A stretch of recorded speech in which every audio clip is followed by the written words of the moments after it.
Perkenalkan, nama saya John Irawan. Saya berasal dari Teknik Geologi Unsri 2017 Kampus Palembang.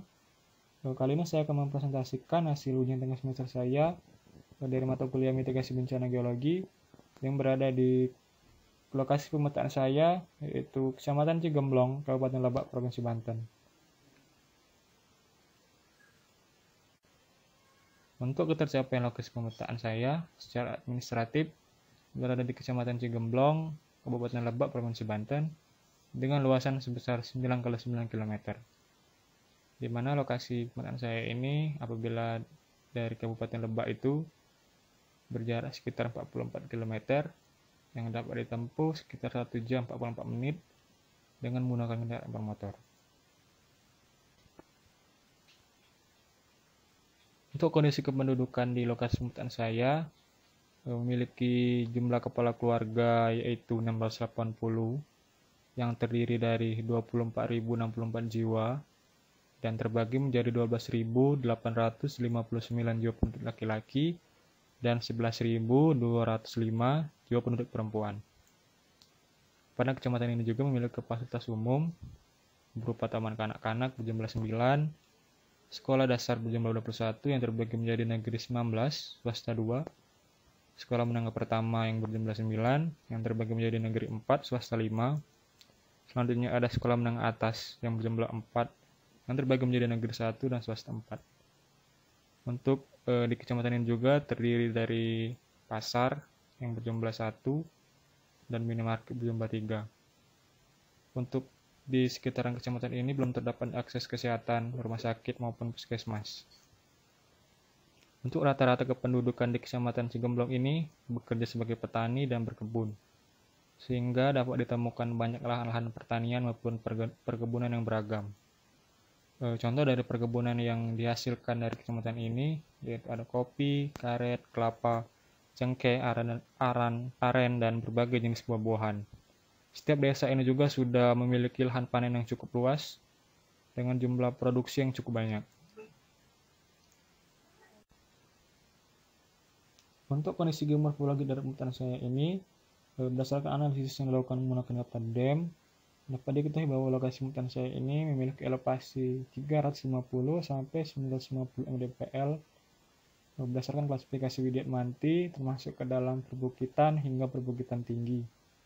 Dapat dilihat pada gambar 3 yang merupakan model geomorfologi 3 dimensi daerah pemetaan saya, yang dimana berdasarkan geomorfologi 3 dimensi ini dapat dilihat bahwa daerah pemetaan saya itu didominasi oleh morfologi perbukitan tinggi.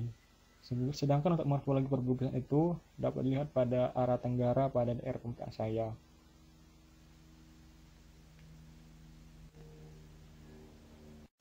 Kemudian untuk kondisi kebencanaannya, berdasarkan data DB yang diterbitkan oleh BNPB tahun 2017, bahwa Kecamatan Cigemblong ini merupakan daerah dengan keterpaparan bencana yang tinggi.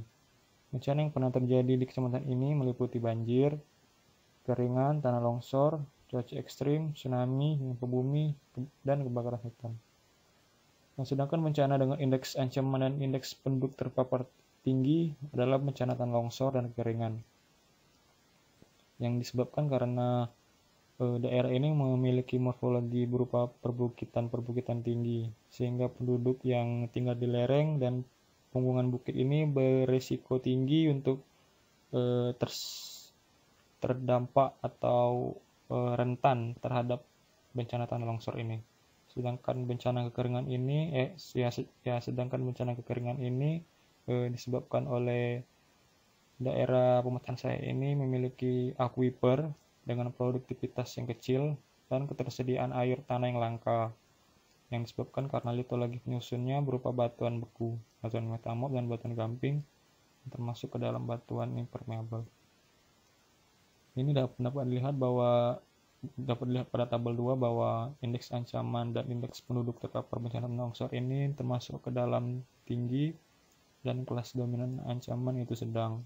Sedangkan pada tabel 3 ini indeks ancaman penduduk terpapar bencana kekeringan dengan indeks dominan penduduk terpapar yang tinggi dan kelas dominan ancaman yang tinggi.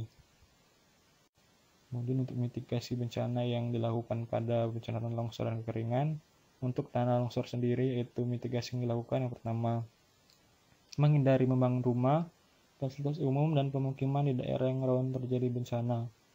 Apabila hendak mendirikan bangunan, upayakan memiliki fondasi yang kuat. Selanjutnya itu membangun tanggul penahan untuk runtuhan batuan atau rockfall. Selanjutnya ada penutupan rekahan di atas lereng untuk mencegah air masuk secara cepat ke dalam tanah. Dan yang paling penting itu jangan membiarkan hutan gundul ataupun melakukan penebangan sehingga membuat tanah tak punya penopang. Untuk mitigasi kekeringan itu ada melakukan yang pertama, penyusunan peraturan pemerintah tentang pengaturan sistem pengiriman data iklim dari daerah ke pusat pengolahan data. Kemudian ada penyusunan perda, peraturan daerah untuk menetapkan skala prioritas penggunaan air dengan memperhatikan historical right dan akses keadilan.